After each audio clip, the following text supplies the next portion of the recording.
Well, first of all, I think there's something cruel and tasteless about an entitled rich white male that wants to deprive billions of poor women and children and men in Africa, Asia, and South America of the basic human right of economic self-preservation so he can generate some laughs.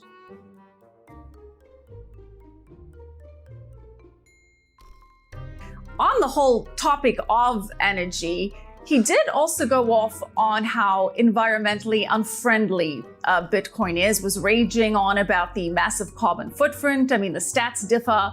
Some say Bitcoin has a carbon footprint comparable to that of New Zealand, that it consumes more electricity than the entire annual energy consumption of the Netherlands. I mean, various different stats from various different sources. According to the Cambridge Bitcoin Electricity Consumption Index, Bitcoin mining operations worldwide now use energy at the rate of the same annual domestic electric consumption of the entire nation of Sweden. Michael, different stats, but they emphasize the fact that there's huge energy consumption here. In this era of sustainability and ESG and Green New Deals, do you see that as a potential issue? Well, first of all, I think there's something cruel and tasteless about an entitled rich white male that wants to deprive billions of poor women and children and men in Africa, Asia, and South America of the basic human right of economic self-preservation so he can generate some laughs. And so I think the entire Bitcoin community, they just find it to be tasteless, what he's done and elitist. With regard to the energy, again, he's a comedian. He hasn't spent 100 hours studying it. The world generates 160,000 terawatt hours of energy a year. Of that, 50,000 terawatt hours of energy is wasted, like 30%. Of that, 120 terawatt hours is used to run the entire Bitcoin network. To put that in perspective, that's 7.5 basis points of all the energy in the world. The truth of the matter is everything on Earth uses more power than a small country. Bill Maher uses 10 times, or electricity that costs 10 times as much as the electricity used in the Bitcoin network to enrich himself. And he's not really thinking about it. If you take all the energy used in the Bitcoin network, it amounts to 25 basis points of all the wasted energy.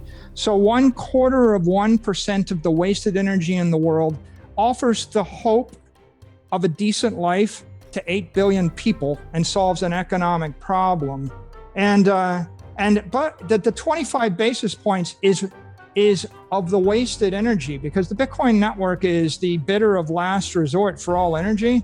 So if you eliminated Bitcoin from the world and you robbed the billions of people of a decent chance at a decent life, then you wouldn't stop any waste. You're still going to waste 50,000 terawatt hours of energy. So he's focused upon a nothing.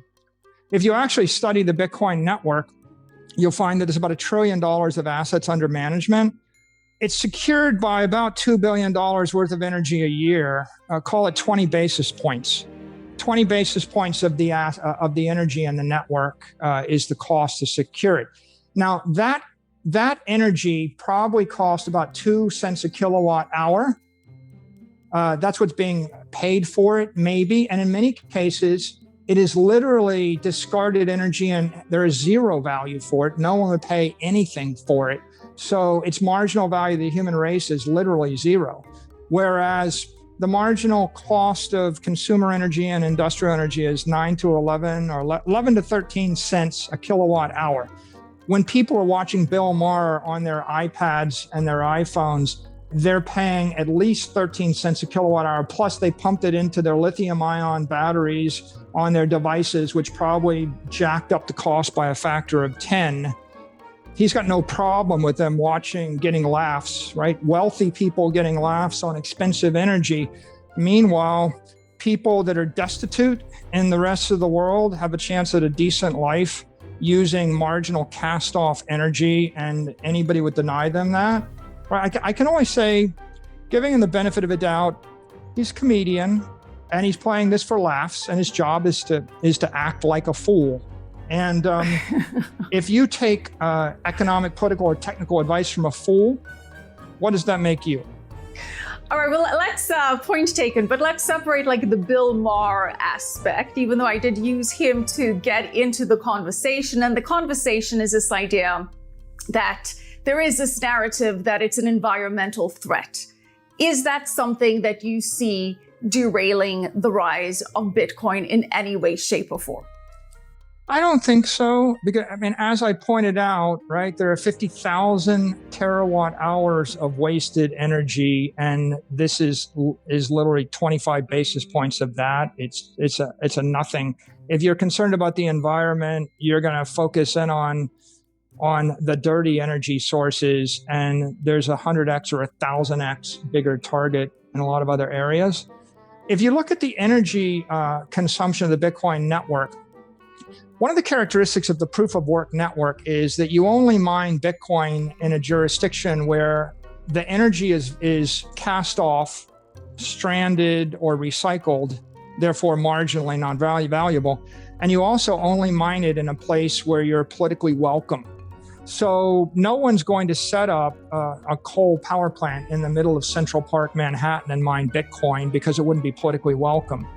In fact, in any country where they were to decide that the Bitcoin miners are not welcome because they use energy, the miners are just going to move to a different country. And one of the powerful characteristics of the Bitcoin network is the fact that it is constantly decentralizing to the most politically supportive jurisdiction. It's also decentralizing to the place where energy is the least expensive, probably the cleanest renewable energy, but certainly the least expensive energy anywhere in the world.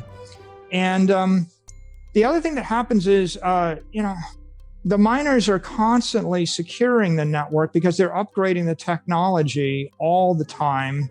And the miners are, because they're capital intensive, they're raising capital from financiers in each of these political jurisdictions all the time. And the combination of those things means that wherever mining's not welcome, it's going to move. And wherever it moves to, it's going to be by definition welcome. And it's going to be very harmonious with the energy grid. So I don't really think that the energy usage of Bitcoin represents a threat. I actually think the opposite, which is the energy usage of a proof of work crypto asset network creates 7 layers of security to the asset, which are absolutely critical. The first layer of security is they co-opt all of the energy producers worldwide to support the network, because you can sell energy at about 45 to 50 cents a kilowatt hour to the network. It's the highest value use of energy in the world, and anybody can plug into it. So that's very powerful. The second is it co-ops the technology producers. People are producing these SHA-256 ASICs, like the S19 miners, and that means all of the technology companies are continually building better equipment that's more energy efficient. The third is it co-ops politicians like the governor of Texas. There's no way the governor of Texas would be supporting Bitcoin except for the fact that Bitcoin mines in Texas are creating jobs and bringing tax revenues to Texas, and they're providing massive revenues to Texas energy producers. The fourth is it co-ops Wall Street, because Wall Street's financing all of these Bitcoin miners in a big way. And you're talking about hundreds and hundreds of multi-billion-dollar entities that are financing them. The fifth is it makes the security temporal.